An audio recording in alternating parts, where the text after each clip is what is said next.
যখন নীল জার্সির ঢেউ ছুটে আসে মার্সিসাইডে, তখন শুধু ম্যাচ নয়, শুরু হয় ছন্দ, চাপ আর চ্যালেঞ্জের এক বিদ্যুৎ খেলা। গুডিসন পার্কের বাতাসে আজ রাত 1টায় শুরু হবে শিরোপার গন্ধ। সেই গন্ধ শুকেই নামছে পেপ গার্দিওলার ম্যানচেস্টার সিটি।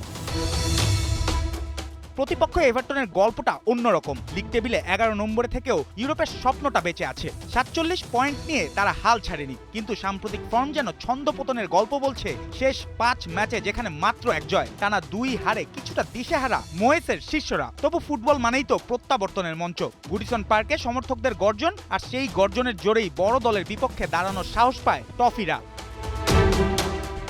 অন্যদিকে সিটি যেন গতির উপর ছুটে চলা এক নিখুঁত ইঞ্জিন। টানা 6 জয়, আত্মবিশ্বাস তুঙ্গে। 70 পয়েন্ট নিয়ে আর্সেনালের ঘাড়ে নিঃশ্বাস ফেলছে তারা, হাতে আবার 1 ম্যাচ বেশি। সমীকরণ পরিষ্কার, জিতলেই চাপ বাড়াবে লিডারদের উপর।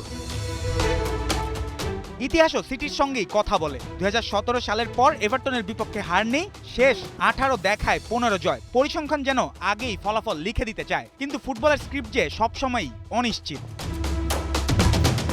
কৌশলগত লড়াইও কম রোমাঞ্চকর নয়। এভারটনের মাঝমাঠে গার্নার গুয়ের জুটি রক্ষণে দেয়াল গড়তে চাইবে, আর সামনে ম্যাকনিল, ডিউসবুরি হলের সৃজনশীলতা খুঁজবে ফাঁক। অন্যদিকে সিটির আক্রমণ ভাগ এক কথায় বিস্ফোরণ। ডোকুর গতি, সেমেনিওর শক্তি আর রায়ান শেরকির জাদু, এই ত্রয়ী তৈরি করবে সুযোগ, আর সেই সুযোগের শেষে ছোঁয়া দিতে থাকবেন আর্লিং হালান্ড। তবে বিশেষ করে চোখ থাকবে শেরকির উপর। 23 গোল অবদান নিয়ে তিনি যেন সিটির আক্রমণ ভাগের স্পন্দন। তার এক পাস এক মুহূর্তেই বদলে দিতে পারে ম্যাচের গল্প।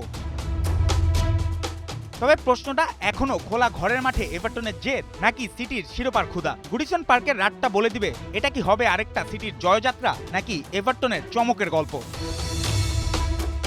জুবায়ের নূর, 71।